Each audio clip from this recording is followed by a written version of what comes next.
right, it's a podcast. This is the Talk Mortgage to Me podcast. I am your host, Courtney Patterson.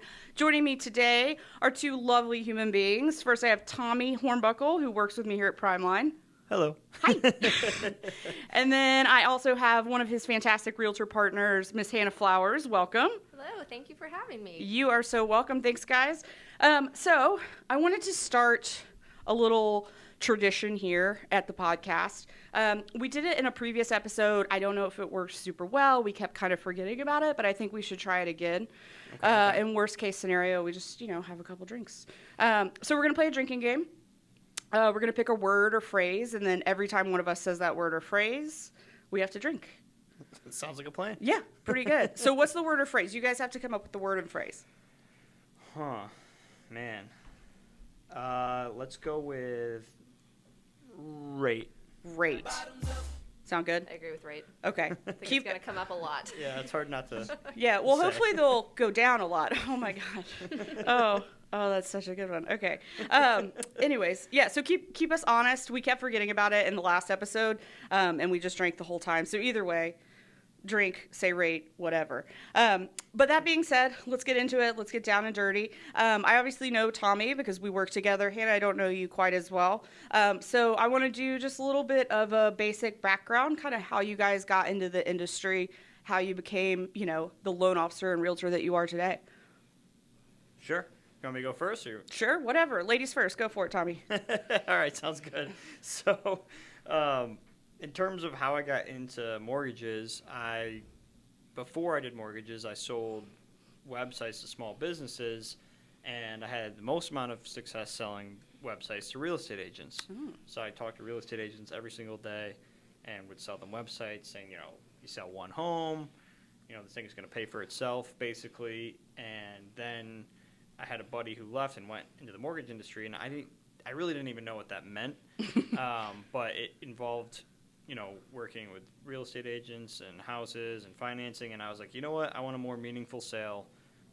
So that's how I got into that, into the industry in general. Started at a lender, then went to the bank, and now yeah, that's a curse word in this office, but yeah, sure. And now I'm here, so I've seen every aspect, and I like being at a broker the best because we got versatility. Yeah, and how long have you been with us, or have you reached 2 years? No, I'm a little bit over a year. A little bit over a year. Yeah. But you were doing it previously from PrimeLine. Yep, about 6 years. Yeah. So. Cool. Yep. And Hannah, how did you get into the real estate game? I was actually a paralegal for 8 years in commercial real estate and some corporate work. So making the switch to residential brokerage was not a huge stretch. I really liked real estate, but I knew I didn't want to stay in the paralegal position. It's pretty well known that there's a ceiling. Yeah. You can't do a whole lot more once you've reached that level of responsibility that I had reached. Sure. And it was a great job, and I met great people and worked with fantastic, clients and bosses, but it was kind of depressing because like to be in your mid-20s and say, okay, this is really kind of it. Like, we can't give you much more, so you're going to be bored. Yeah. Salary-wise. Go to law school or, that was the option. Yeah. It was like, do what you're doing or go to law school. Law school is not an option for me either. Yeah. So, what was the logical step? And it was brokerage. Yeah. Which is kind of funny because in the position I was in, commercial agents have kind of a bad reputation. I was going to say, I was like, all I know about commercial brokerages is it's a tough world. Yeah. Yes, yeah. and there are great ones, but the ones that we encountered a lot of times did not seem to do very much work. We always joked, they were like, where's my check? And that was the only time we ever ran across them. Yeah. in from our point of view. So going into brokerage was like, oh my gosh, this is, potentially like embarrassing, but a year and a half later, it's really worked out great. And so a year and a half. Yeah, that's awesome. Yeah, that's so exciting. I had my best friend worked for a commercial brokerage, and obviously I'm not going to say who, and she tried to get me a job there, and she was like, pre-warning, like, these people are crazy. Like, this is like ego central. So cut to now, I work at a mortgage broker, and I when I started working here, I was like, oh my gosh, it's a brokerage. My friend warned me, but obviously PrimeLine's much different. It's not quite as intense here. So anyway, so you said you've been in it for a year and a half. What brokerage are you with now, and did you start with them, or have you migrated since you started? I am at Premier South in Belmont. They have 3 or 4 offices, pretty small. I love it there. Location-wise, I'm close to Belmont, so it's convenient to go into the office for meetings, for any kind of team events, to have some quiet time. But it's not where I do most of my work. Yeah. It's still great to have that option. Before I was at Premier South, I was at a firm in South Park for almost a year. That was my first firm, and they were fantastic too. Really great people. Just not the area I decided I really wanted to focus on. Yeah. Because South Park's not my personal cup of tea. Yeah. Like, it's a lot of people's, and that's totally cool. But, I wanted to focus my efforts in other areas. Yeah. So Premier South has been really great for that. And she's also being super humble, too, Yeah. because I'm not sure if you go out to Belmont a lot, Courtney. I don't, but I'm hearing that is the place. It Well, is. she's got a billboard. Oh, you know what? It's awesome. It's awesome. I saw it and I was like, oh, Hannah, what's up? I think I saw you reshare this on Instagram, Yep. and I was also pumped Oh my for God. you. I was like, oh, hell yeah.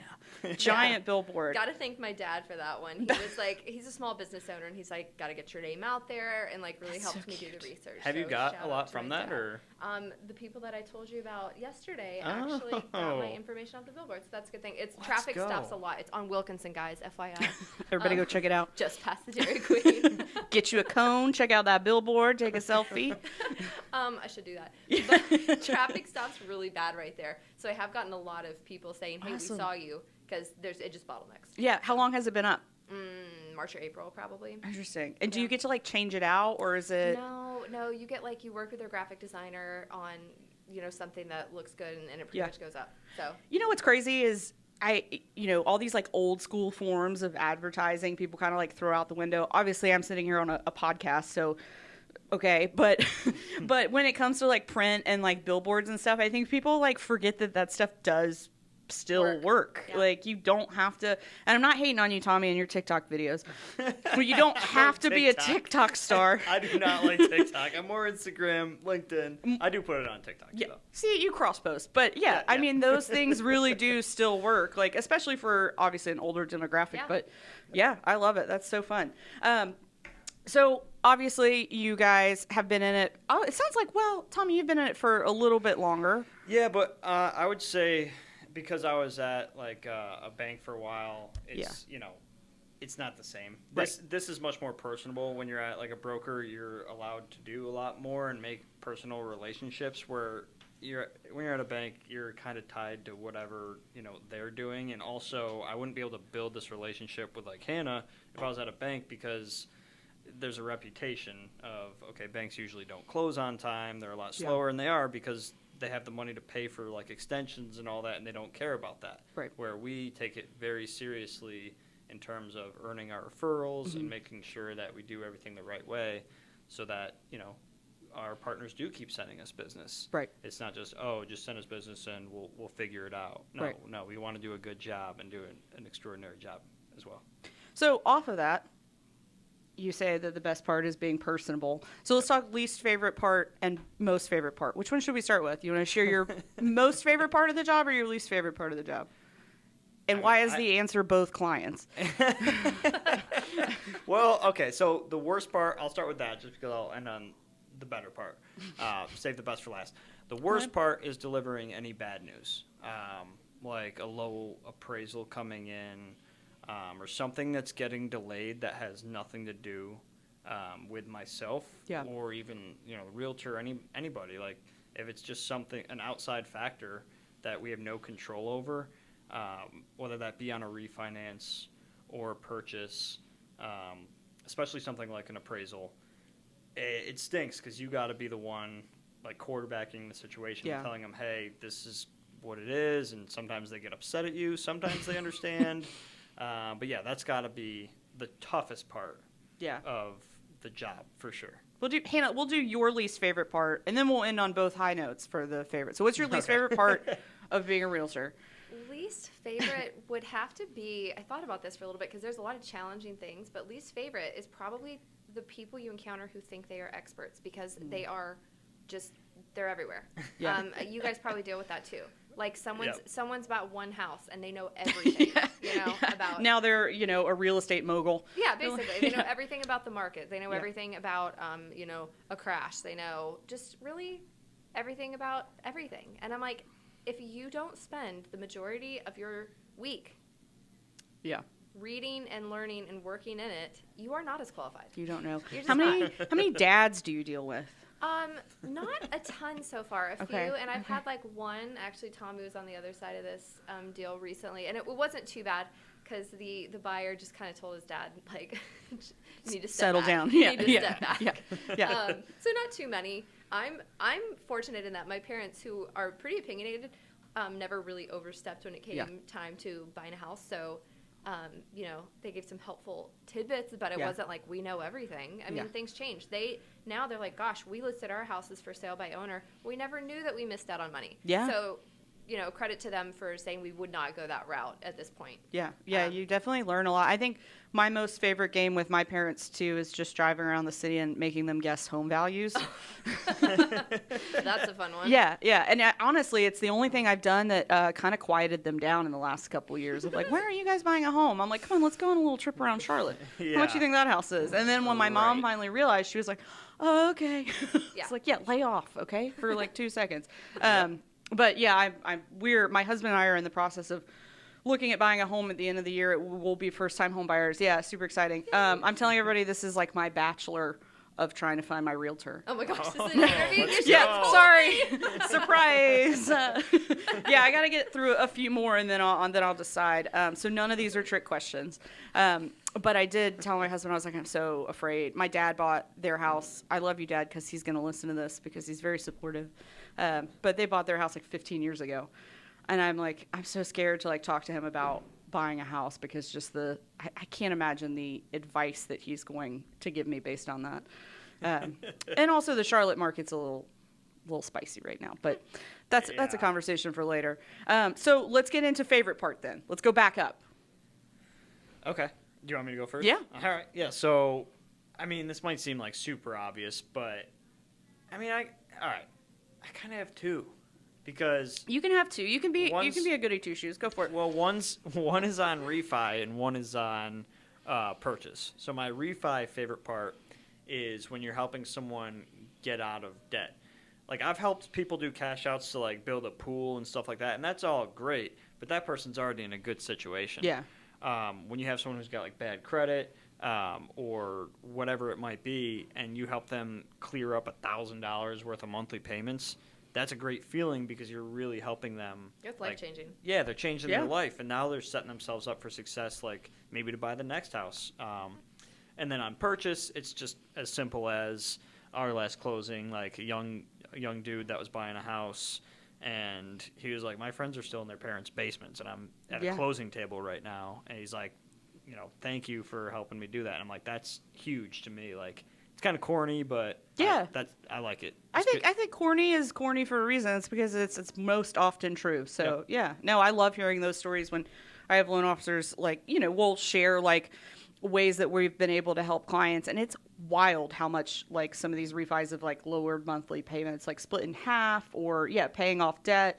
I learned on the last episode I can roll my student debt up into a loan or something. I don't know. Yeah, you can, and I think you can consider it like a rate and term, which you get a better rate. It depends on the lender and guidelines, and I'll say all that mumbo jumbo to protect myself there. Asterisk, we cannot be held. We can't. Tommy can't be held accountable for what he says on this podcast. No, he can't. But I feel like that's a big one, especially for people in my age bracket right now, is like just knowing that student debt. Now, granted, like a lot of those student debt programs, the interest rates are pretty decent or whatever, but it was just something cool that I like had no idea. I don't even know if people like understand the concept that you can roll debt up into a loan, like your credit card debt and that kind of stuff. So, yeah, I mean, we see a lot of I've seen car payments of like $1,400 on a car.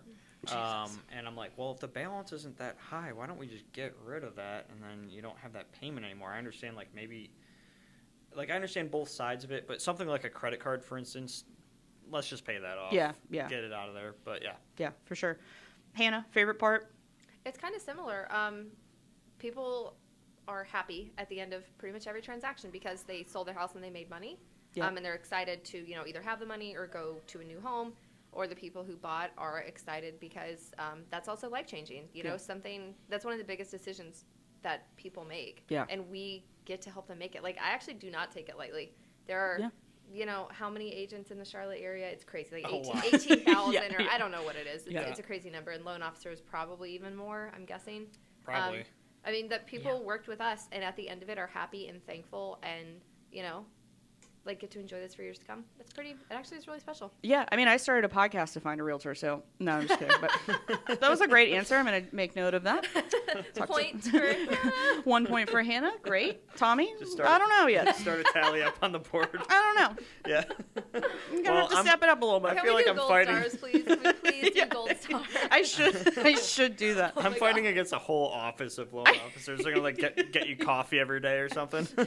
I know. Honestly, working at a mortgage broker, like, and knowing that you're about to be like a first-time home, I haven't really talked about it to anybody because I don't want anybody to know. It's like they like smell blood. I'm just over there trying to work. Like, are you doing your first-time home buyer? What?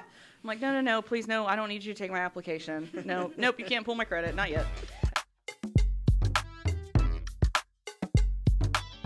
Okay, so you guys have both been in the industry for a little while. We've talked warm and fuzzies, why we love it. So let's get into a little bit about how you guys met and how you started working together. So where did you guys first connect? So it was me. I reached out via Instagram to one of her real estate videos. I think I just sent like an emoji or something, a classic like, you know, DM slide, I guess, if you will, but in a professional way. What was the video? What was the video? I think it was something around Christmas time. It was like literally December, I think. I don't even remember. Feels like it was longer than that. But I want to say it was then because I remember you were like, when should we meet like up or something? And I was like, oh, maybe we could do this weekend. And I was kidding because Saturday was Christmas. And so then I think we got coffee in January, I want to say. So it was literally like just a couple messages back and forth. Yeah. And then we went and got coffee. And I don't know. I think we just connected on a level of just like, hey, we're both in the same kind of spot at professionally. Similar personalities, too. I think we're just like generally pretty chill people. Yeah. Yeah. Which exactly works for us. We just clicked like individually, professionally. And we're like, all right, let's, see how this thing goes. Yeah. So my other question is, first loan that you threw him, which went first? Did you give her business first or you give him business? I think I gave him, it was my best, was it my best friend? Yeah. Oh, first one we did? Yeah. Wow. No pressure. My question was going to be, did you throw him your hardest, worst loan to test him? No. I usually would start easy because of like lower stakes, right? Yeah, true. But no, that one actually was an important one because it was my best friend's first time home purchase. That's awesome. Yeah. It apparently went well. It did. Went great. Yeah, it went great. And that's actually what you said. Like usually when working with a realtor, they will send you someone like, oh, here's someone with 560 credit, figure it out. Yeah, self-employed. And it can be really tough. But no, that was very nice of you to do. And great, smooth one. I made sure I worked hard. I was like, I got to do a good job on this. Really impress her. That's sink or swim. Yeah. No, That's an option. Yeah, just give like a really high stakes one and see what happens. No, I will say here, pro tip is for like, I feel like new loan officers to get in with agents early on. Yeah. Before they have an established, loan officer that they really send all their deals to. Because I was still like very new at that point. Like I was under a year. Right. So I didn't have a go-to person. That's a good tip. When I wanted to start the podcast, I realized we have so many of these like little realtor loan officer duos in the office.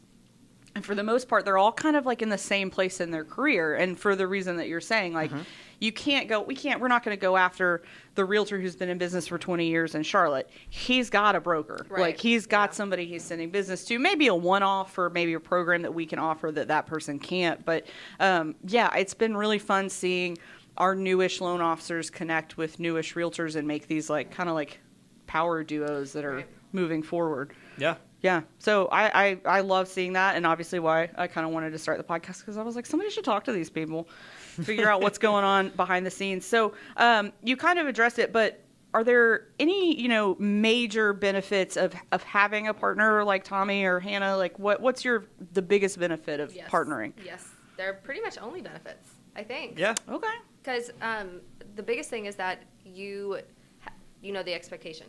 You know somebody's work process. Like I know that Tommy is going to let me know if something's up. I'm going to get a text. I don't have to ask about it. If I do ask about it, he's like, hey, here's the status. Like, thanks for, checking in. Yeah. I generally just don't have to worry. Whereas recently I've had some deals where clients had a lender they wanted to work with that was not Tommy, and like, that's okay too.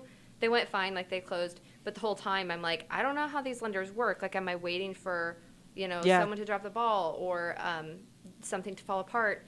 Yeah. They're not as responsive when it comes to emails. Like, I don't know the status of the appraisal. So all just those one things. less thing you have to worry about. Oh, yeah, and it's a huge thing. Yeah, and it's the a big huge one. thing. Yeah. Tommy, benefits? Yeah, I mean, like she said, communication is huge. Like, I always know what's going on, and when I see a text or something from Hannah, I, like, literally hop right on it. I'm like, all right, it moves to the top of the list. If I'm working on something else, I'm like, all right, this is, number one, take care of this. And sometimes I don't know if it's just my programming, but I almost feel bad. Like, oh my God, did I do something wrong? Like, I need to make sure I take care of this. And I apologize. She's like, no, you're good. Like, it's not a big deal. But no, and it's good just to have a friend on the other side of the business as well, because I can just call and vent about a situation and she gets it, and then she can do the same thing with me. Just we'll go out to dinner or something, be like, I had this client, oh my God, you won't believe the situation.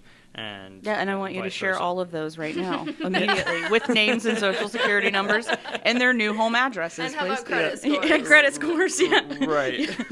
Well, that being said, did you guys have one loan that you worked together that was a bonding moment that you worked, maybe it was really difficult or you didn't think you were going to get to the finish line and you did?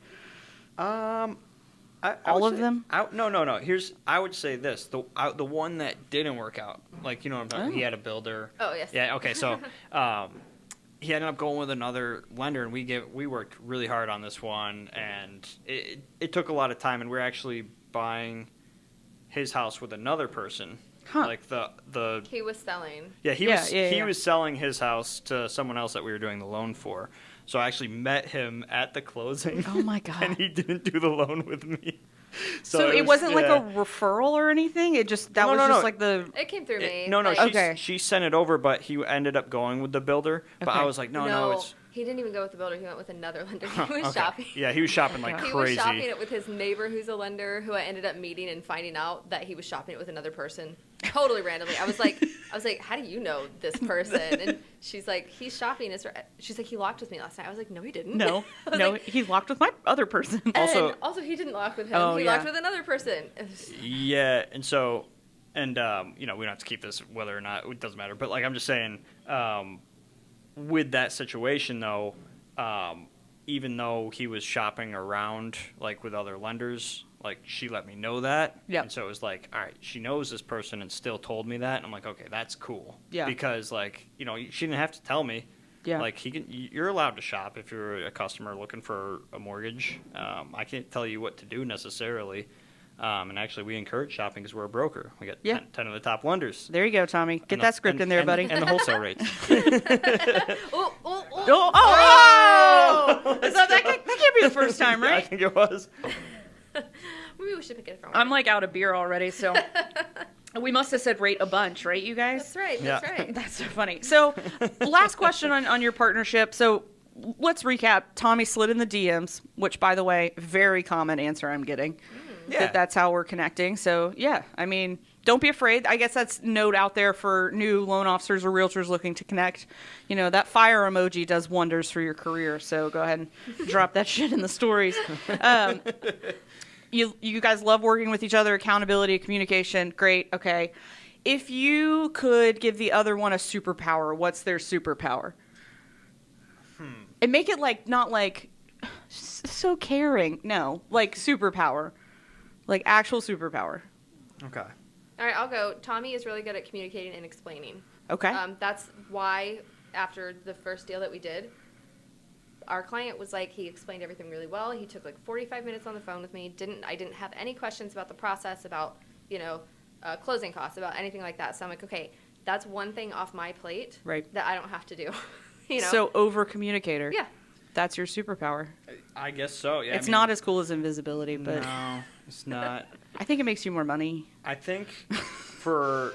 Wait, do I say an actual, superpower? I don't know. It's up to you. Well, it seems like Hannah can like either teleport or fly because she's always like in different spots, like when she needs to be. Yeah. So like our last closing, she had to like run to the bank, get there, and she had another closing the same day going on. So she was really, multitasking and got it all done all in the same morning. So communication and teleporting. Yeah, yep. I think that's like the mortgage industry. I think like those are two things that you could definitely. What a combo. Yeah. I think you need those at least in one person. So yeah, no, that's awesome. Well, I didn't want to go with like a generic answer, like, oh yeah, Awesome. Obviously, that's so awesome. she's really good at showing homes. Like, Yeah, that's why I said don't say Okay, she's like- caring. I don't care. Yeah. Nobody cares. We're all super nice. We're all very good at our jobs. She's good at she can unlocking the teleport. front door and showing them, oh, there's the bedroom. She's no. really good at Yeah. keypads. Oh man. Sometimes I stumble, guys. Sometimes I stumble. The other day, someone had 3 keys in the lockbox, and they didn't label them. Oh my god. Oh, Rookie move. all right. Rookie move. Yeah. I tried all of them before I got to the right one, of course. All right, so we are going to dive right into kind of the market section. This is where we talk a little bit about what's going on in the actual market. In this industry, it obviously changes day to day, week to week. It's all crazy and all over the place. 6 months ago, we were kind of at the end of the refi boom, and now we've definitely moved more into a purchase market. You can't open up your phone without, well, at least my phone because of the algorithms, but without seeing stories on the rates, drink. Good one. Without seeing stories on that. And so I think a lot of people are, kind of super confused about what the right thing to do is and what's actually going on. So you guys talk to me a little bit about how the industry is different from when you first started, which was a year and a half, 2 years ago-ish, to what we're in the middle of today. Sure. You want me to go first? All right. Well, in terms of my mortgage career, like, I've been through 2 rate hikes now because in 2016, oh god, Drink. I really This didn't is even going to know. be rough. Yeah. So in 2016, it happened around the time of the presidential election. Whatever, neither here nor there. I'm just saying that's when it went down. No, let's get into it, Who'd you vote Tommy. for? Yeah. That's when everything went up, and that's right when I got into the industry, and it was really tough. And then like I got laid off basically because of that, and then this second one comes around, and you're seeing all this stuff happen again with companies, and it can be a little scary. But at the same time, as long as you know what you're doing, the rate. Oh my Drink. god! I really didn't mean that one. You guys picked the word. Yeah, I did. That's my fault. But it really doesn't matter. What matters is getting into the house. Are you thinking about not saying the word? Yeah, literally, I can't. It's hard to even think I right know. now without thinking about that word. I know. But yeah, just getting into the house is more important than the part about the monthly payment that it will currently be. There you go. That has to do with a bunch of different factors. Oh my gosh, that has a % sign So after it. So convincing someone to buy in a market that's in a raising environment can be difficult, but you got to think about it from like the big picture perspective, and you look at like time charts. If like you Google what home prices are and where the market is, Yeah, look at average rates by decade. Drink. Sorry. Yeah, it's Otherwise, gonna I'm happen. even trying. We'll just have to fill up here in a minute. Yeah, I was really trying to dance around it there. No, it's really impressive. Won't be me. That should be like a new market. game. Like who in the office can get through the day without saying that word? Ooh. Oh, that would be a tough one. Not great. Fernando would be just. Oh, I don't know what he would do. Yeah, so obviously I mentioned that my husband and I are looking at buying our first home, and everybody is like, "Oh my God, aren't you terrified?" And it's not great. It's getting a little bit better, but my big picture is, looking at kind of across the board. We've been paying somebody else's mortgage for the last 5 years. Interest only. Yeah. So here's the thing: we buy a house right now, and rates go up. Drink. Yeah. Then we're only in a great place. Then yay, we bought. Like, fantastic. We did it before they went up. If they go down, then we just refinance. Mm-hmm. Yep. There's no reason to sit here and try to like look into our crystal ball and figure it out, because I don't know, y'all don't know, nobody knows is what I'm getting for most Yeah. people. So, I agree with that sentiment, and not just because I work at a mortgage broker. It seems like the logical move. So Hannah, what are you seeing differently on the actual real estate side from when you first started versus now? I know we've heard some crazy stories about competitiveness and outrageous offers. What are you seeing? I, in the last couple months, have seen buyers get their offers accepted on the first try, which was absolutely unheard of. I mean, I've only been in it for a year and a half, but that was not happening at all. Yeah. So I think within 2 weeks, I had 3 buyers maybe that got in on the first try, which was a huge relief for them, for myself. The change in rates. Drink. I think that it really priced out people that were not that prepared to start with. Yeah. In a lot of situations. Not every single one. Of course, some people were like, I can't compete in this market. There's too much going on. But I think in my experience, I saw a lot of clients that were, kind of touch and go with credit scores and qualifying for conventional, or didn't have the money for a down payment, or, just weren't really prepared. So they wouldn't have really been able to compete anyway. Yeah. So I just don't think that this really is as crazy as people make it out to be. I am of the opinion that there's a lot of fear-mongering going on with the media because this is how they make money. So they're trying to scare people all the time. Yeah. All the time. Yeah. With the increase, with the multiple offer, with saying, these cities are overpriced, with whatever. I mean, this is how they make money. So, I think there was like a genuine week where it was like insane. Right. And then I do think it's been just kind of dying off since then. And it's obviously, I mean, again, why I started this podcast is because it is fun to hear about the stories where, we mentioned off camera the $50,000 due diligence situation. Like, that's wild, and that's insane to hear about. It's also, we have people in the office who had sold their homes within 24 hours of listing or before listing. So those are the, outlier crazy stories. Yeah, that's not normal. Yeah. I'm hoping not, because that is absolutely I don't have not $50,000 for due diligence. Just a heads up. Just as part of the interview process for being a realtor, we do not have that. We got something, but it ain't $50,000 for due diligence. And piggybacking off of what we said a second ago about convincing people that now is a good time to buy, I think that a lot of times people assume that real estate industry folks are super salesy. I don't think that Tommy or myself are very salesy. I think that we work with people's budgets and wants, and I'm never going to push somebody to buy something that doesn't fit into their budget or they don't feel good about, ever. Like, I will present facts to them. But I don't think you need to be pushy or salesman or anything. It's like, as I mentioned at the beginning, we spend a lot of time looking at trends and current numbers and past numbers and future and all these other things. And we should be more qualified to speak on it. Yeah. So it's really not being, looking at only silver linings or being pressury. It's like, okay, guys, in the past year, this is what we've seen. And this is why we do think it's a good time for you to buy. Because historically, prices only go up. Yeah. Yeah, especially, I mean, obviously, you've got Charlotte alone. We're PrimeLine's licensed in other. Are you licensed in other areas? Yeah, North and South Carolina. So Charlotte is in itself an interesting take. Like, I think outside of whatever's happening in the general market nationally, Charlotte has just always been on the up and coming for the last 5 years. So, like, all these areas are going up regardless of what's going on elsewhere. I mean, my personal neighborhood over in Plaza Midwood, we've watched just like expand. I know Tommy lives over by me, like, exponentially the growth over there. And I think that was happening regardless of what's going on nationally. But to your point, the whole reason you reach out to a real estate agent is because you don't know what you're talking about. It's for their expertise. So are you only reaching out for them to agree with you? Or are you reaching out because you want their advice and their opinion? Yeah. You ask them for their advice and then say they're selling to you. Do you want me to be a yes man? Like, it's not really my cup of tea. Yeah. But, I'll support you. We'll buy it. Yeah, we'll do it. Yeah. No, I love that. So, no crazy stories then on the crazy offerings?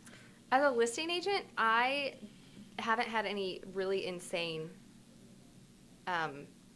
scenarios. I've had, tons of activity, and my listings went quickly, and they went for, at least at or above asking. But they weren't insane. They weren't some like 6-figure due diligence or anything like that. But they closed on time, and they closed for the most part without a hitch. So that was good enough for me. Well, podcast Courtney wants to hear the crazy stories. Yeah. First time home buyer Courtney loves hearing that. Like that there's no craziness. So I do appreciate that. So what is working for clients? What are the things that you are seeing that absolutely does work? I've talked a little bit about verified pre-approvals on the last episode, but what's working for clients? What are things that first-time homebuyers should absolutely be prepared to have in order to, see those successful first-time acceptance of offers and such? Right. So for first-time homebuyers, like specifically, or home buyers, in general. In general. What do you think? Because, I don't want to, we're not being specific to me. So, what are the things that you need to be prepared to have if you're looking to buy a home in this, quote unquote, this market? So one of the most important things is once you do have one of those approval letters and you do start shopping around, is not to make any like crazy changes, like not buying a car, not opening like a new credit card. And these might seem like super obvious, but people still do it. Also, I would say, like, and I'm always going to be like, I just keep beating the same drum, but like just get in the home. Like people like keep trying to like make it a perfect situation. Like I want to have my down payment, the closing costs. And then when I get in the house, I want to have a brand new sectional couch. This, that, and the other, and it's like you do not have to do all of that. And there's different situations. So like the person that's putting 20% down, and I just posted something on my Instagram about this, but like you could put 10% down, save that other money. The monthly cost isn't going to be that much more. Take that other 10%, which on a $500,000 loan, that's $50,000. So you could redo the kitchen, fix up the bathroom, whatever it might be. So your living space is now nicer. Yes, you financed it by paying $150 to $200 more mortgage insurance and the loan amount being higher. But then when the rates come,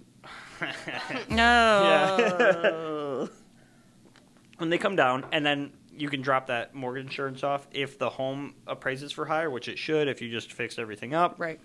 You might get that same payment that you were going to waste all this money for anyways. But now you just have a nicer living space. So I harp on that like real hard, but then with the people who can only afford 3% down, don't wait a couple more months just because you want it to be fully furnished when you move in. Who cares? Leave it unfurnished for a little bit. It's fun to like start the process. You can start painting and fixing up the house as you go, and then make it nice and do like a before and after type thing. I don't know. Well, no, I agree with you. That is one reason my husband and I are like, should we get a new couch? Should we do a bed? I was like, you know what? We're about to buy. Like, don't do it. We're not like, let's get in the house. Not even suit the house you want to be in. Right. I'm like, I have no idea where we're gonna be in a year. I don't know if it's gonna fit, if it's gonna look right. I'm like, let's just get in this house, even if it means we're like, there's furniture in 2 of the 5 rooms or whatever. Like, I don't care. Let's just stop paying this dude's mortgage because it's making me angry. You have patio furniture in the living room. Yeah. I don't care. I mean, when we first started dating, it was a lot worse than that. So I'm like, hey, honey, we could go. We've been through worse. We can live with new house shitty furniture. Like, that's fine. So, what are you seeing that's working, Hannah? What would you tell me, I guess? Like, be prepared. Obviously, work with Tommy. Get my pre-approval letter. This is your pitch. Go for it. This is what I have Give him in his my gold notes. star. This is what I have in my notes. Strong communication. Like, because I came prepared, okay? Yeah, I love it. Strong communication. Like, your agent has to be on the ball. They have to be, like, there are so many agents that do not send a text or a call introducing themselves and saying, hey, my client is interested in this home. Do you have any offers? What are the sellers looking for in an offer? I ask that even now, even though things are not like multiple offers. Like, lay the groundwork. So I'm going to communicate really well at all points of the process, starting from the showing. I'm going to say, here's the pre-approval. It's with a lender that I trust. There's not going to be any issues. This lender has verified everything. We're not going to run into a bump in 2 weeks where he's like, oops, forgot to like include this debt or something like that. And what else? Oh yeah, we're going to close on time. Yeah. Like, that goes a long way. Yep. So, when I submit an offer, I send a summary email. This apparently is not common practice with every agent. In my email, I'm like, here's a summary of my terms, everything.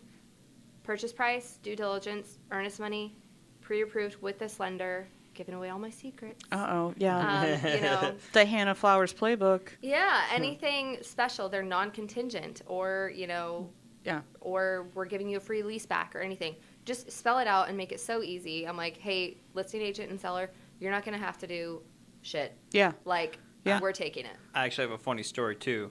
Oh, here we go. Like working with Hannah. So we had a mutual client that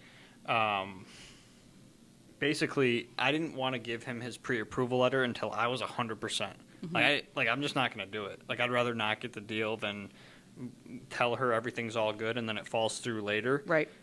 So call it whatever it is. I'm not like just slinging a ton of loans out right now. Yeah. But I'd rather just do a good job so we get referrals later. But with that being said, I didn't hear from him for a couple weeks, and then I saw her and I was like, "Have you heard from him?" And she's like, "No." And then I reached back out, and I guess something happened where like his dog had gotten sick or something like that. Oh no. Yeah. So yeah, not great. And lost like some money. Like He's like, we're going to have to hold off on the Oh, search. I see. Yeah. Right. Yeah. So I'm not explaining it well, but I gotcha. Yeah. No. Yeah. I mean, I've got a dog that's had multiple surgeries. Right, so it costs him a lot of money. Definitely. Yeah. But we reached back out and gave him more lender credits, and then he could do it. Yeah, Tommy figured that out, like, in his credit, completely. And with that being said, though, I was scared at the time. I'm like, oh, okay, maybe you just went with another lender. I'm not really sure. Well, I would have known that and told you. But there was some, like, with the employment verification and, like, little gaps. Like, that was kind of the issue. And then once that was figured out, then it was, you know, a dog situation. And it was like, well, obviously, you know, that's your funds. Like, that's important. But it got figured out, and we closed last month. Yeah. And that was actually the really young buyer who, you know, VA and just got exactly what he wanted. And that was very special. That's awesome, because things do happen. Like, it's not all people just going out there being like, I want a sectional and it's $4,000 and I need it tomorrow. Like, there are things that happen. Dog needs surgery. Yeah. You need surgery that like will impact your finances. So knowing you guys are there to like work through those kinks if they happen, God forbid. But that's. But yeah, that's awesome. What the most important part about that was just the communication, because I didn't know and she didn't know. He didn't like really tell either of us what was going on, and so I was like, oh, okay. Yeah. And then obviously, like, I'm a dog owner and she is too, so, and you are too. So like, you understand. You're like, okay, like, you do anything. That's important. You do anything for your dog. But like, I was like, I just didn't know. Like, you didn't tell me. Yeah.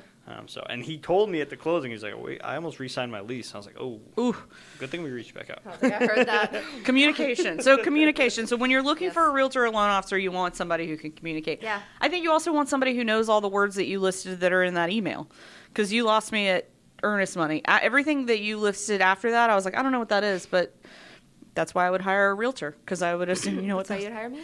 Yeah. We'll see. Tommy's. I think I'm good on you. I don't know about Tommy yet. I don't know. He's giving me some creep vibes. No, just kidding. I'm just kidding. I can go out there and find someone creepier. I guarantee it. I'm kidding. Yeah, we got a couple of them over there. Which, by the way, if you hear a weird noise in the background of this podcast, PrimeLine is hosting its championship cornhole tournament. So we've had people intermittently coming over by the studio and playing cornhole. So I apologize for that noise. But, you know, that's how loans get done. Anyways, anything else you guys want to say about today's market other than, you know, people are overhyping it? Don't believe the hype. Yeah, make a plan. Yeah. Like, this is why you hire an agent and a lender. Yeah. You know, you trust their advice and their expertise, and you need to talk about your long-term and short-term goals. Yeah. Like, is this a forever house? Guys, if it's your first-time house, it's not your forever house. Ever. Yeah. Literally ever. Yeah. But make that plan and know what, you know, your goals are for the next 1 to 5 years. Like, I wouldn't really go past 5. Because too much can change, but what makes sense for your situation? Like, what fits in your budget? Yeah. I love it. Yeah, a plan is big. That's kind of where I was going with it as well. But I always say, too, is zoom out. Like, just go look at home prices over time and how much has changed. People always, 2008.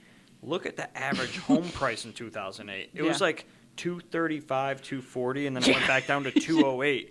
Yeah. We're at like $440 or something like that. You temporarily lost $12,000 in equity, and unless you sold, you didn't lose anything. Right.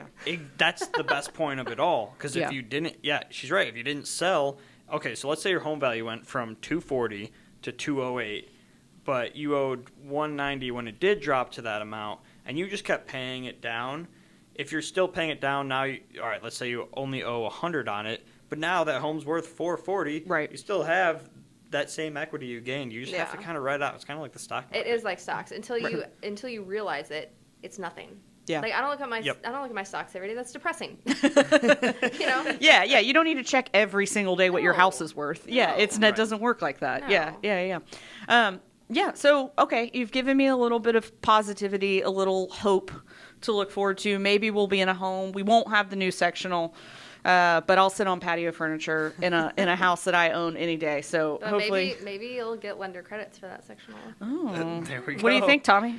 Yeah, we can work something. Not knowing anything about my financial situation, can you give me Ooh. lender credits? Well, is your husband a veteran by chance? A veteran of what?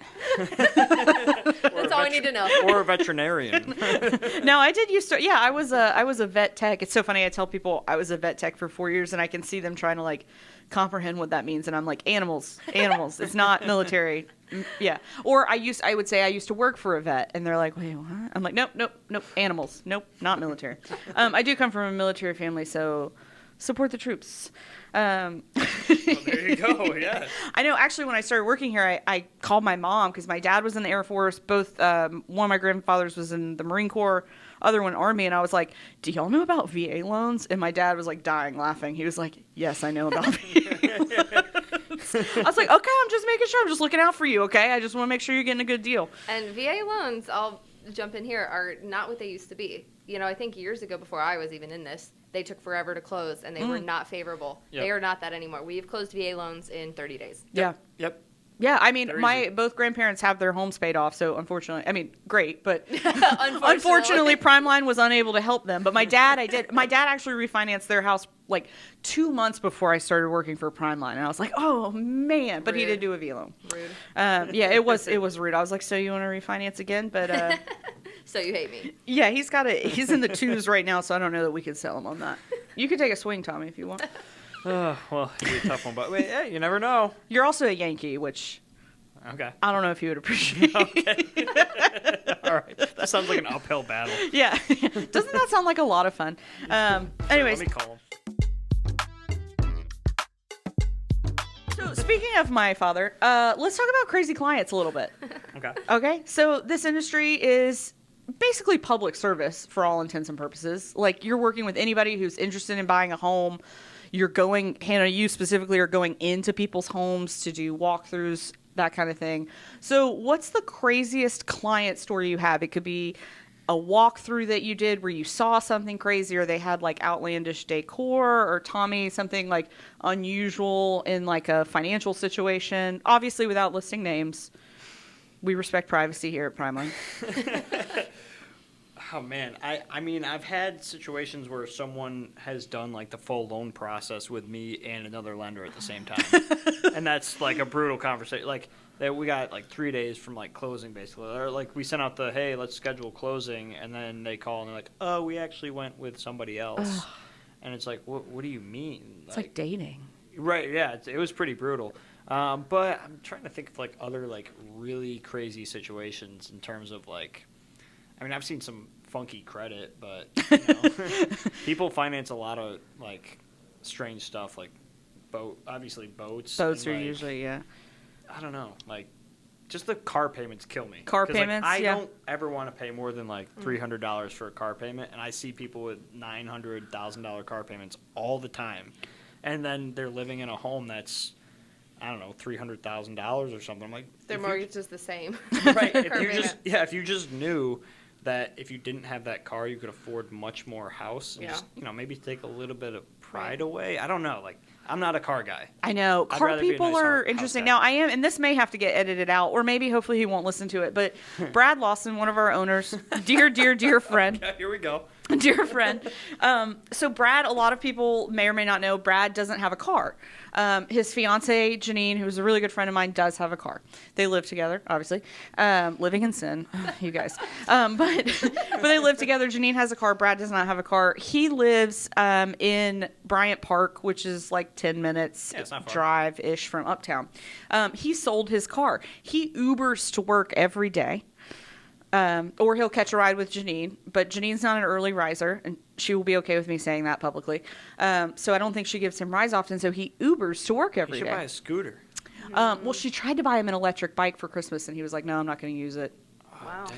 Anyways, here's the whole story, though. I said, Brad, I was like, why did you get rid of your car? They were living uptown, which that made more sense because he could walk. Now that they've moved out a little bit.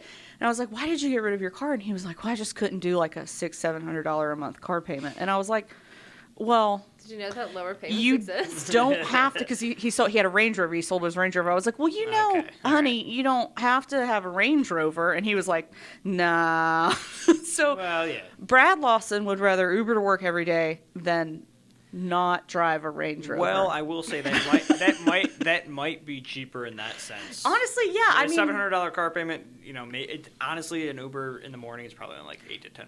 it's not that crazy. When he actually like sat down and did the math with me, and to consider he gets rides home a lot, or Janine will pick him up from work. Yeah, that's Yeah. not that bad. But I just thought that was so funny, just dead face. Like, well, I don't want a $600 to $700 car payment. I was like, well, you don't have to have that. Honestly, I would just buy like. Have you heard of a Honda Accord, sir? Buy one on Facebook Marketplace. Oh. So that's my, I don't know, that has nothing to do with this, but we were talking about crazy car payments and the stuff that Definitely people show finance. that to Brett. Yeah, we may cut this, who knows? Hopefully not. No, he'll love it. I've joked with him about that before, but people finance like the weirdest stuff, and I think the fun stories are when we hear like, oh, we're 2 weeks out from closing and this person went and bought a car, or opened up a new credit card, and it could be just like open a new credit card for like to buy $100 worth of something, and it just completely screws the whole process. So Yeah. that's crazy client behavior.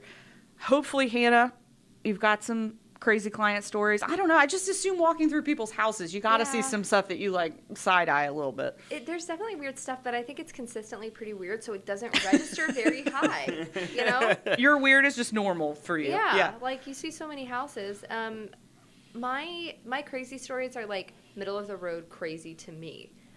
So honestly, if I go in a house where like people live there and it's not clean and it's not show Yeah. ready, like I do find that crazy. Yeah. I'm like, you have one job. Like Yeah. as a seller, you have one job if you have a good listing agent, and it's to keep your house show ready. And you get like a notice. So just like, why does it look like you just took a bath? Yeah. Like 10 minutes before I got here. Yeah. Why is the air conditioning not working? Like just kind of weird stuff like that. I have crazy behavior because again, people are not great communicators. Mm-hmm. So recently I had somebody I was working with. They were in the early stages of looking for a new house. They would sell their other, and we were definitely working together. Like I was sending houses back and forth. Like they weren't in a rush, but just kind of looking for their motivation and all these things. And I send one. It was actually just about a week ago. I send one. I'm like, it's not listed yet. Like here's the information. It's coming. I think this could be a really great fit. She's like, oh, this looks great, Hannah. We actually just got our offer accepted on a house in this other city this morning. I was like, what?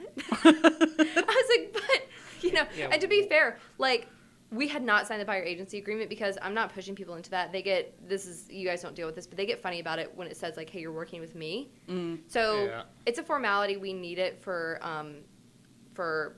paperwork purposes, but people feel very pressured if you want them to sign it at the beginning. Sure. Yeah. And We if they get- want to get out of it, they would just get out of it. We anyway. get that too. Like Yeah. signing a loan estimate. People are like, oh, wait, Yeah, similar. this is going to be my closing cost. It's like, absolutely not. No. That's why it's called an estimate. Right. So, yeah. So, we were like informally working together, but definitely working together. So when you get that text, it's like, dang, thought that was going to be a two-in-one for me, like a Yeah. sale and a purchase. And a purchase, yeah. And it doesn't work out. That's okay. It's less frustrating when you have spent less time. Like I hadn't put in tons of hours of driving. That's Yeah. what really gets me is Oh, yeah. when you drive, endless hours at the price of gas right now. Yeah. And Yeah. somebody's like, hey, we're actually moving to another state or we're using another agent. It's like, damn. Yeah. It's such a big thing that I don't think people realize that loan officers and realtors as well, like, you guys don't get paid Until the deal closes. unless it closes. Yeah. So all Yeah. of the stuff that you're doing before, it can be up to the final hour, fourth quarter sports term. Yeah. And if they back out, and you don't get any compensation for Right. that. So yeah, I mean, obviously, like if you're a person who is shopping for a home, you need to look out for your best interest, but also Of I think course. be respectful of the Yeah. fact that these people are putting in a lot of time and effort Yeah. to help you. And if you screw them, like what you were talking, maybe that's a strong word, but if you're working with 2 and then 2 weeks before go, nope. Well, and another thing too, and I just want to do this real quick. Woo! ASMR. Yeah, exactly. So another thing and this is just a pet peeve. I don't know if this has anything to do with what we're talking about, but Who cares? Go for it. yeah. So when I had a realtor text me and say, "Hey, I have a client that wants to make an offer on this property," and I was like, "Okay, sweet. Have them send me, I'll send you over the information for them to just fill out a quick application, unless you want me to call them, whatever." And he's like, "Okay, great." And then they were like, "Oh yeah, we don't want to pull credit and do all that." I was like, "But they want to buy an $800,000 house." I'm like, well, see, I'm not gonna give them a letter until they do that. And they wanted to wait until they were ready to actually make the offer to fill out the application. It's too late. And granted, we have really fast turn times, but it's not going to be 5 It's not minutes. good for us, though. Yeah. For agents. Yeah. It's not going to be 5 to 10 minutes on a Saturday. Yeah. You're not going to get that at least until a weekday, because I work on the weekend, but an underwriter doesn't. Yeah. So when you want an approval and you want it on a Saturday, go ahead and just try to do that midweek, or maybe even on a Monday, so that way you have it by the next weekend, because that's a huge pet peeve of mine. Like Friday evening, oh no, we'll just fill it out tomorrow. That way we can make our offer by Sunday when they're making their decision. I'm like, okay, great. Well, you're not going to get that house. So. Yeah. Go ahead and let that one go. It's a waste of everybody's time. Yeah. Yep. Yeah. And their The time clients, too. I mean, the agents, the sellers, the lenders. Yeah. Agreed. Well, that's the crazy client section. Yeah. Yeah. Let's do a little bit of advice. So this is the part where, we're going to talk advice not only for buyers, which we kind of already got into, so we may go over that, but advice for your younger self, aka somebody getting into the industry. What's the biggest piece of advice you would give a new loan officer or a new realtor? Oh, man. Don't do it. Come on, Hannah. No, come on. No. Or do it sooner. Yeah. Those are literally my 2 pieces of advice. Don't do it or do it immediately. Yeah. Really. Yeah. Well, would you say on the real estate side, would you get your license while you're still at a W-2 job before you just make the leap, or you just go for the leap? I feel like for a lot of people it makes sense to stay at your job while you build up real estate, but that's a chicken or egg thing. It's it's really hard to build your business when you're not available for about 40 hours a week. Focusing on it, yeah. Because it requires so much. I did cold turkey. I quit my job and went full in because I knew I needed to. I'd had enough. Yeah. I was I can't mentally do much more. But that had its own challenges. How long before you feel like you got really kind of ramped up? Oh my gosh, you guys. I got into it March 1st of 2021, and I closed my first deal in May, and it was a disaster. not for me, the client. Oof. It was, Thank God. You know what? I did have a crazy story. What the heck am I talking about? That's okay. You can. Right, let's go. Now we'll let it rip. We'll go back. Yeah. No, this guy. Okay. Do you want me to tell it now, or do you want me to No, you tell it now. Yeah, go. no, go for it. Yeah. Okay, well, he was buying from the other side of the country, so he relied on me pretty heavily, and I did know this guy before. He relied on me pretty heavily to see homes and give him feedback, give him a lot of data, and I was able to do that, but you learn so much. Every month I feel like you're in real estate that even now I'm shoot, I know so much more now than I did in March. Yeah, well. So at the very beginning, it was I was doing my very best, but that's all you know to do, right? Yeah, that's So all you can do. Yeah, and he's we get through this, and we find a house in a really great neighborhood in South Charlotte, and I do some work, and I'm it was multiple offers, because of course it was. It was under $500,000, 3 or 4 bed. In South Charlotte. Yeah. Yes, right. Very desirable area, desirable lot, neighborhood, everything. So we go over asking, and we go in. I'll give you the price point was $450, I believe, and due diligence was $10,000. Okay. And that's really not crazy. That's strong. Yeah. But it's not insane. No. At all. And we did that, got the offer accepted, everything was smooth, and he was a cash buyer. Oh yeah. So it was going to close quickly. Every single day was something new. Then he's like, well, I really want to see the house before I turn over the due diligence money. I was like, dude. And he'd bought a house in North Carolina. He'd bought a house in many other states before. So something I learned was like, hey, even if someone's done this before, you explain it like it's their first time. Yeah, sure. Like they don't remember everything. Yeah. So he's like, well, I'm not going to give him a $10,000 check without having seen the house. And I'm like, okay, the minute we went under contract, that money was really due to the seller. Yeah. The seller was an elderly woman. So that's not a great position to be in, to look like you're possibly taking advantage of an older woman, you know? Right. She was a widow. Sheesh. It was just not great. So Also, did he not consider that before the No, whole, that's- like, I'm going to have you shop out houses for me, but yeah, I'm going to wait till we're, really, really very smart guy. So this was very shocking to hear. And he's like, I did my own research. I got on Redfin and did this spreadsheet Oh thing. my God. Yeah, that's right. People get on I have Redfin. a Check out computer. Zillow for your estimates. Those I know are how to use Google. those are accurate. And Come to he- Tommy with your Zillow estimate. Oh, yeah. No, I love those. he says we're overpaying by $10,000, and I'm like, okay, that's possible. It's possible. Like the comps, I mean, he's paying Yeah. cash. Like we don't have to worry about it. Price. Like yeah, it's possible you're overpaying by $10,000, but you know, that's for this moment, like not over time. Yeah. And he says, unless they agree to drop the price by $10,000, I'm not giving them the due diligence. And I was like, okay, they'll sue you. They will sue you. The due diligence was due the second you sign the contract. By some miracle, like I called the listing agent. I don't know if I was supposed to do this, but I was like, this is my first deal and I'm freaking out. So I was like, this guy is doing crap that I'm having to go to my broker and be like, how do I handle this? Like, this is scary. I don't want to do anything illegal. I want to represent my client, but I also want to get this deal done and, you know, treat everyone fairly. The deal actually did get done, barely. We waived inspections, and by the time we got to it, he made it so apparent he didn't need me, you know, in quotes, that he didn't need me. But I was like, all right, God. you go to closing yourself. I have a wedding to go to, and I'm gonna leave early. And that day, I mean, seriously, you know, I'm like, treat me right. Know your worth. Yeah. I'm like, you made it so obvious you could have done this alone that I'm gonna let you do it alone. You can sign yourself. Yeah. You read it. You figure it out. You Yeah. make sure it's all. Yeah. So that day, the day before closing, he was like, I just noticed the seller was a widow. Did her husband die in this house? Because that's very important to me. Oh my God. Oh, And I was like, Lord. well, that's not a material fact in North Carolina. Right. That wouldn't need to be disclosed. In other states, it could Natural be. causes, right? Is it?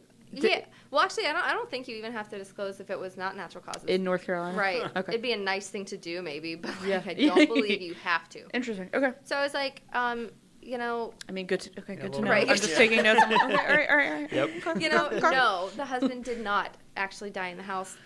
So he's like, I'm not going to pull out a deal, but it's very important to me. I'm like, I don't know what that means. Like, what would you do then? He's scared of ghosts. Yeah, and then the day of closing, he's like, how would you have gotten the keys to me if, you know, blah, blah, blah. I was like, dude, I would have worked it out, but you clearly didn't need me.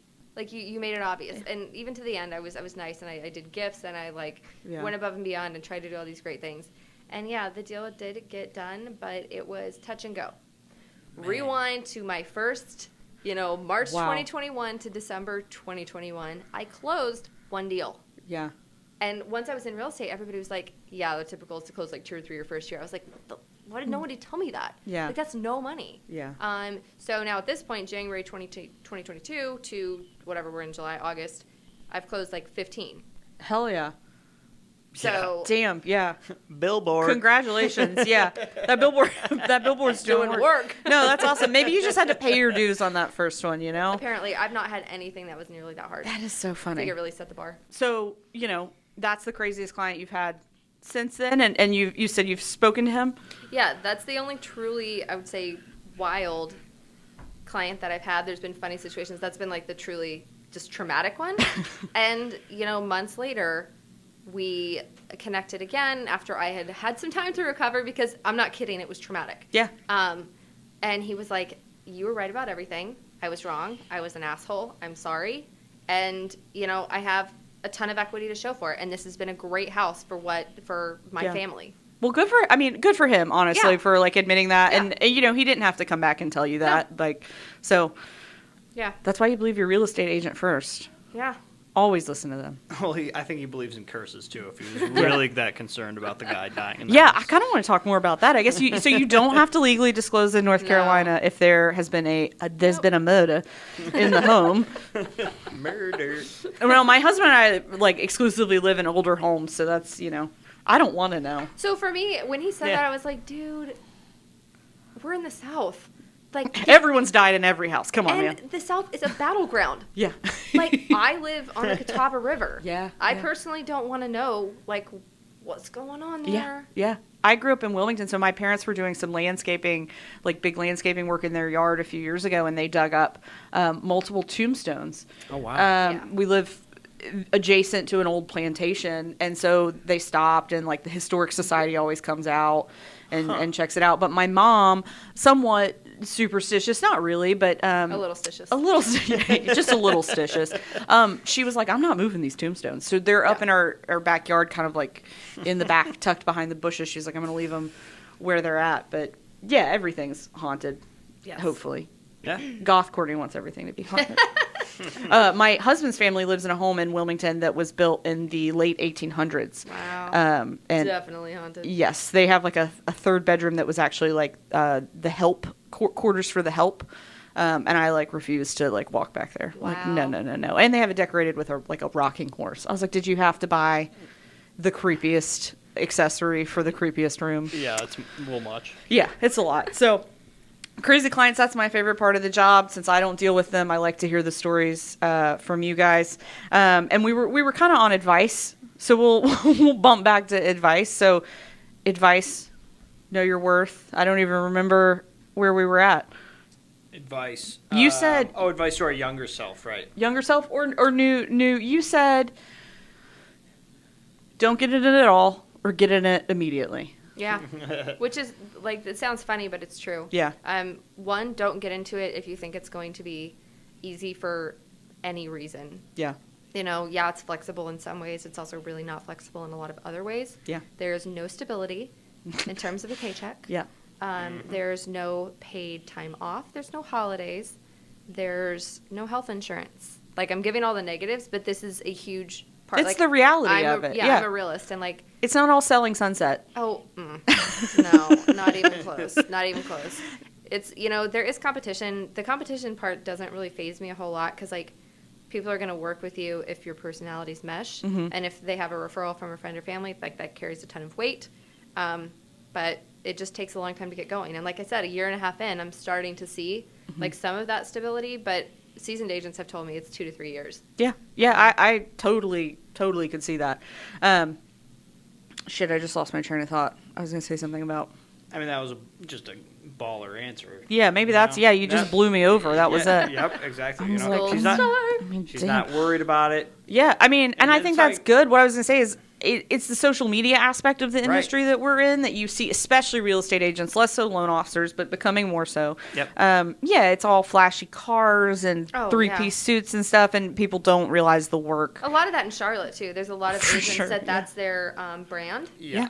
And it's not mine. You know, I have clients or people that are like, hey, I'm thinking of getting into real estate, or, you know, asking me questions. And I'm like, I will tell you the straight up truth. I'll tell you my experience. I'll tell you I closed one home in 9 months. I'll love tell that. you, like, the hard stuff because, like, this is not for the weak. Right. You know?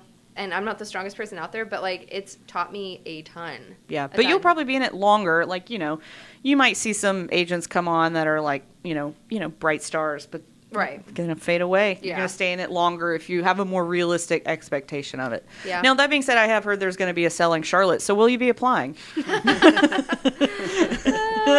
me Tommy, the link. yeah. I don't little think they audition. I really get don't some think brand they. deals. I don't think they want me. I don't know. You got to get some Gucci sunglasses, dude. Yeah. Yeah, Tommy, advice for loan officers, any young loan officers or your younger self before you got into... Younger self would be definitely be like it would have been jumping a little bit harder and as well as be a little bit more prepared. So like I think the way I did it was correct. It was just kind of bad timing. Like I got in when there was a hike in pricing and everything. But Do you mean rates? yeah. Ooh, I'm almost out. It's fine. We're closing.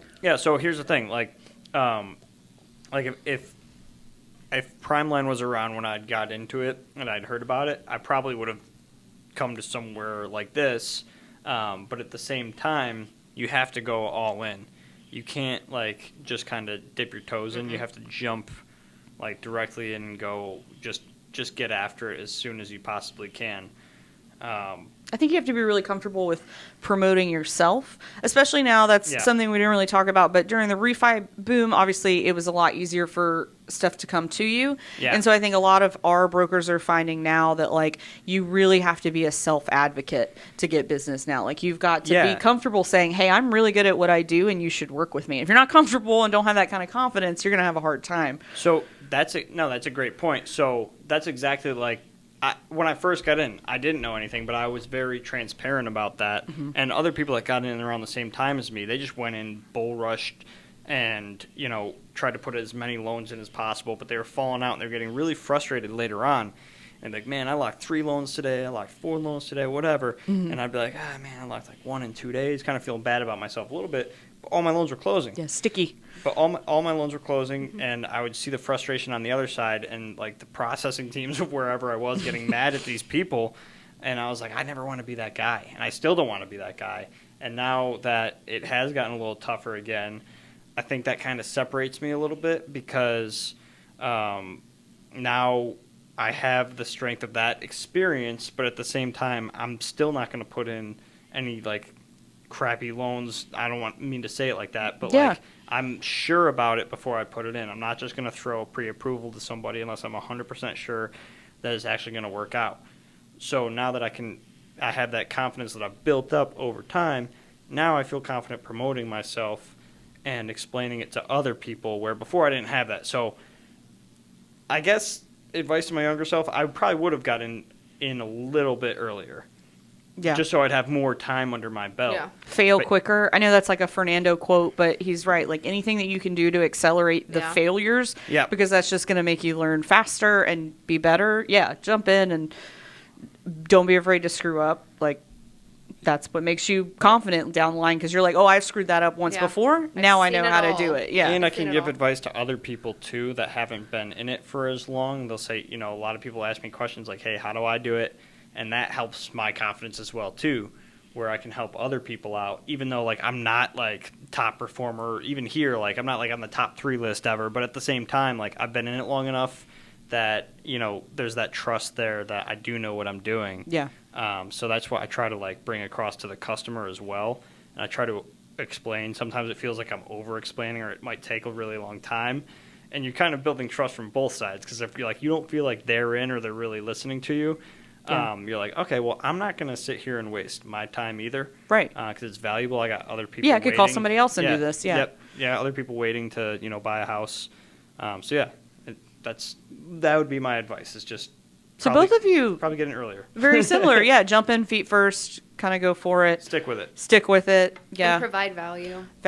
Yeah. Quality over quantity. Yep. I think 100%. You both have kind of discussed like numbers. Again, in this industry, you hear all about numbers and top performers, and those are important. And I'm not saying that those people haven't done the work and aren't successful, but your people that are in it for a long time are quality over quantity. But I've seen too, from being in it for a while, I've seen people come in swinging every single year I've been in it and then fizzle out. And I don't want to do that. Like, the burnout must be. Yeah. I'd rather sustainability. Make a good living, have good clients, work a normal amount. Like I don't need to make $500,000 a year. It's cool. It would be great if I did, but like not if it cost me 100 hours a week. Right. So right. Yeah. If you're good with no Lambos, not being on Selling Sunset, you can certainly have a comfortable living and a good like work-life balance-ish. I don't know if that is a true thing and like what you guys do, but without, having to sling them in there. Again, there's merits to both, but I agree. I think coming in, failing fast, learning quickly, and then providing value and quality services to people is what's going to have you in this industry longer. And I don't know anything about that because I'm not a loan officer or a realtor, but that's just a layman's perspective. Well, you can put up a tent faster than a brick house. That's all I'm going to say. Yeah. One will blow over in the wind. I love that. So you're a brick house is what you're saying. I'm saying there's a foundation. Look, I don't know if my editing skills are good enough, but I will edit in brick house. Brick. When I was younger, I was like, what does that mean? What does that mean? Tommy is a brick house. T-shirts coming soon.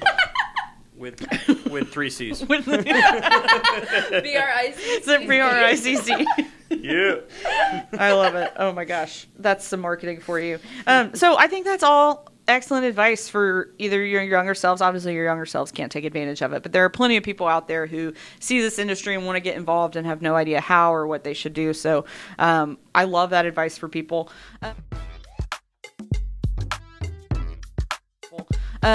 We've been pretty serious for the last little bit. We're going to close it out with a little bit of fun. What I hope is fun. We're going to play a game. Let's go. All right, so the game is who is more likely to.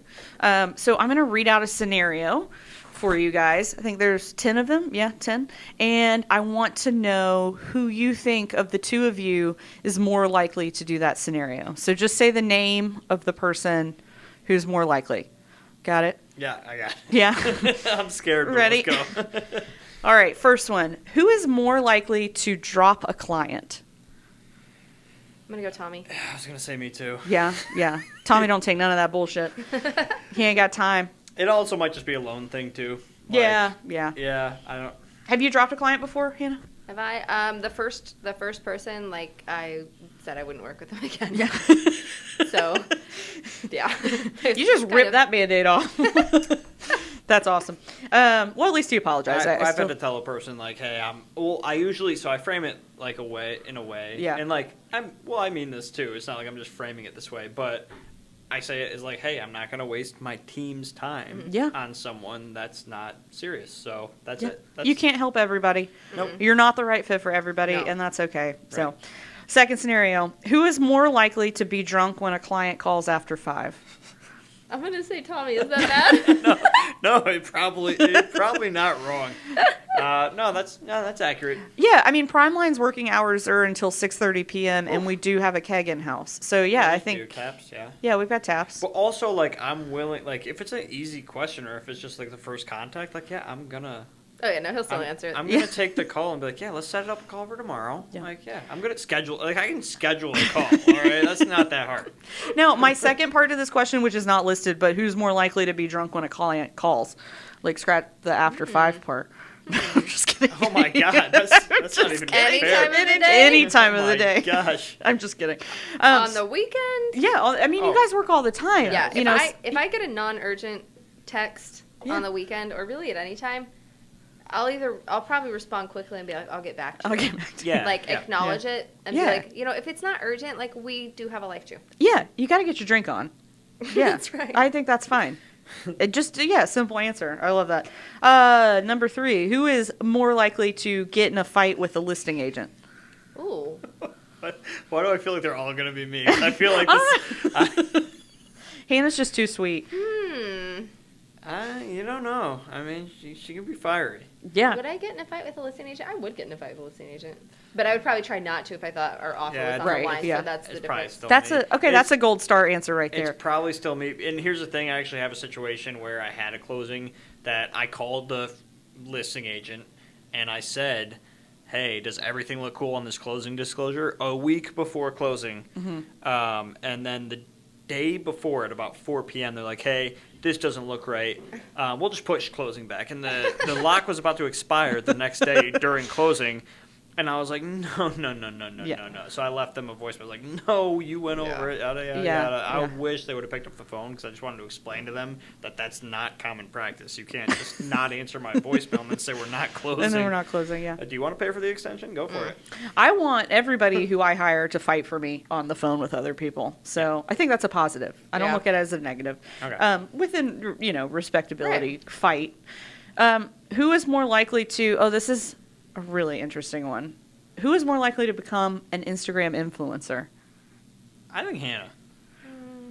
I don't follow you on Instagram. I need to follow you. Yeah. So it's not personal. And my whole feed is just like dogs and tattoos and food. So don't. I try to keep the real estate. I post a lot of dogs. Yeah, I was going to say she has her dog. Yeah. I mean, that's why Tommy has his dog. Yeah, now. So, I mean, I know Tommy.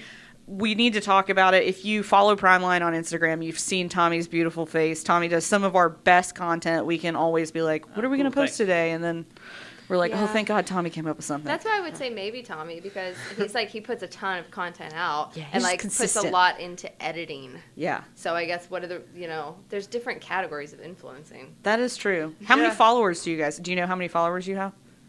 On my purse, on my. I was gonna on say my- you're professional. on Let's my- stick with On professional. my business, it's like a little over 1,000. Because I remember Okay. when I hit 1,000, I was like, Oh. Let's go. What about you, Tommy? Do you I know? think it's like almost 900. Oh, okay. All right. Yeah, because So I'm like, Hannah. I want 1,000. Yeah. She's also a pretty girl, so sorry, buddy. Oh no, yeah, of course. You gotta. Plays into it, yeah, for sure. Yeah, you can only be so funny. You know? Yeah. Interest rates can only be so Oh, entertaining. yeah, Oh, I'm let's out go. of drink, so. Oh boy. All right, next. Who is more likely to accidentally cuss when speaking to a client? Me. Yeah. Yeah, I mean, I'm on a recorded line, so I typically, I'm not gonna lie, I'm very good when I'm on the phone when I'm not about that stuff. Yeah. I try to be very careful. Sometimes it slips out. Yeah. But if it can't slip out, it won't. Yeah. It's like my mind knows when I don't need to be on. Yeah. on edge. Like I said, I wanted this podcast to be R-rated, so I would rather you curse at me. So that's a gold star answer again for this interview. So, who is more likely to invite a client to their house for dinner? I'm going with Hannah. Just because your house is nicer than mine. I don't want anyone over. I would say invite a client out for drinks. Yes. Yeah. I'm like I funny. Tommy, yeah, I could see that. Fair yeah. enough, yeah. Yeah. Okay. Yeah. Safer. That's even. I also don't like people being like assaulted by my animals, and I feel like people get annoyed. So I'm like, you're not gonna enjoy the dinner. Yeah. Let's just go out for drinks. Yeah, we don't have people over. I'm like, oh Yeah. no, we have 2 giant dogs. Sorry, you can't come Yeah. over. Like, you're gonna be miserable. Yep. I get that. And I will be miserable. Yeah.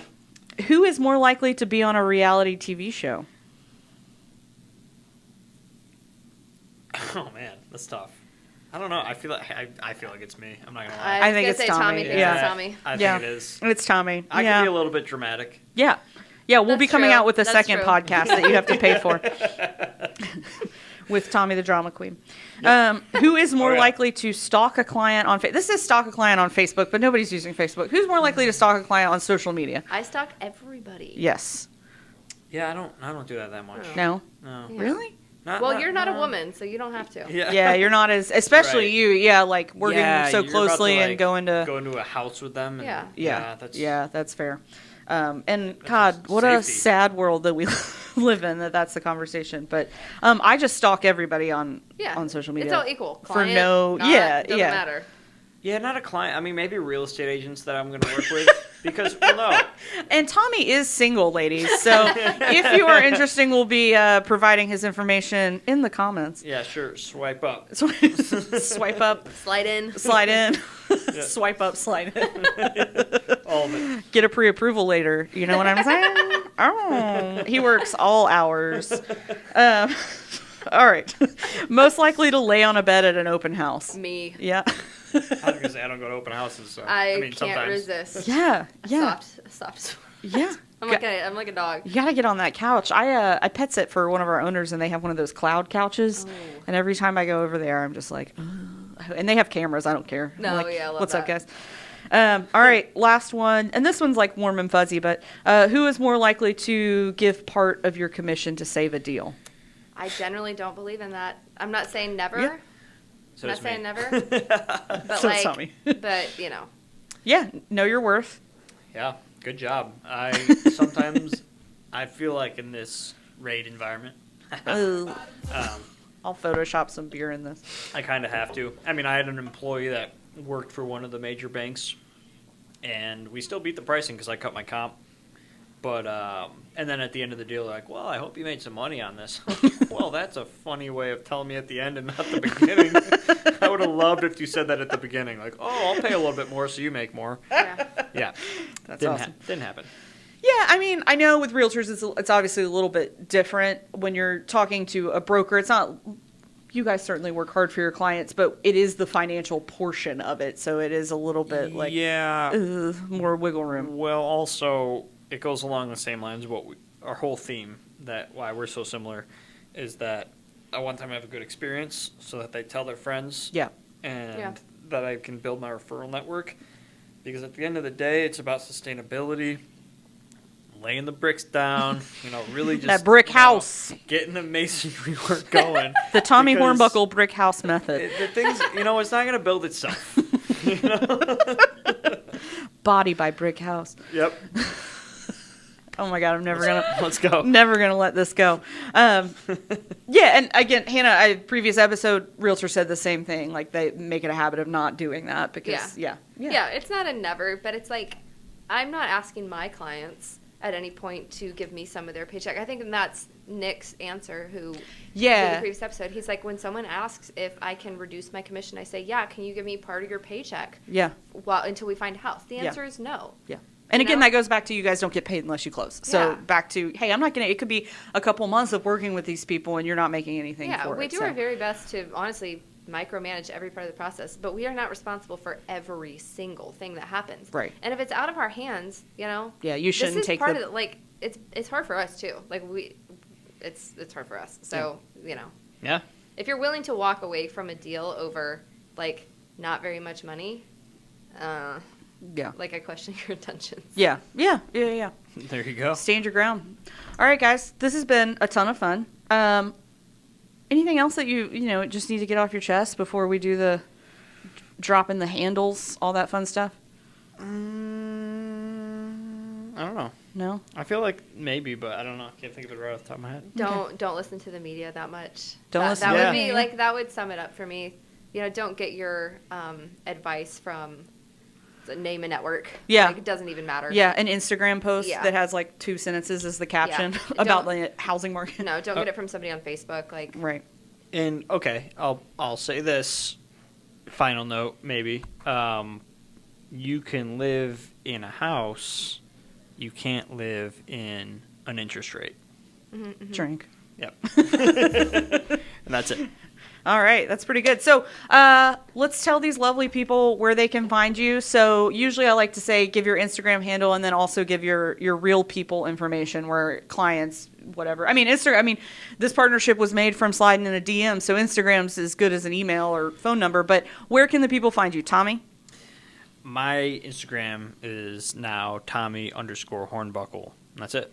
All right. Okay. Yeah. I am Realtor Hannah Flowers. Realtor on Hannah Instagram. Flowers. And then we'll put all their information in the comments. So if you guys are looking for a loan officer, realtor, you listen to Hannah and Tommy, you like what they had to say, you like their vibes, you want a brick house behind you, reach out. Again, like I said, fire emoji. But that is it for us for this time. Thank you guys again for coming. Thank you for listening. And again, this has been the Talk Mortgage to Me podcast. I am your host, Courtney Patterson. Wait, I do this every time. Hannah's probably hoping I forgot about it. We're going to end every podcast with a big old smooch. I branded the hell out of this podcast with these lips. When I say I didn't, but somebody did. And so we're going to, give us your biggest, and I have to do it too, so don't worry, but just your best, like, smooch. Yeah, Tom, you want to go first? Yeah. I got to do it too? Yeah, Oh my God. You have to do it, yes. Oh, very delicate. Very small, Very delicate. Really? Not very brick house of you. That was a peck. That was, you want to give it another go, Tommy? I mean, let me get a little sip of it. Okay. Hydrate. Yeah. Lubricate. Let the people know what you're about. Oh, That was better. wow. Yeah, that was better. Hannah, let's go for it. Hold on. Okay, yep. I feel like I need to. Oh. That was way better than mine. Wow. That's like soundbite level. Like, I'm going to clip that and use that. All right, now I close out. So, again, I am your host, Courtney Patterson. This has been the Talk Mortgage to Me podcast. Here's my smooch. Mwah. We'll see you guys next time. Thanks.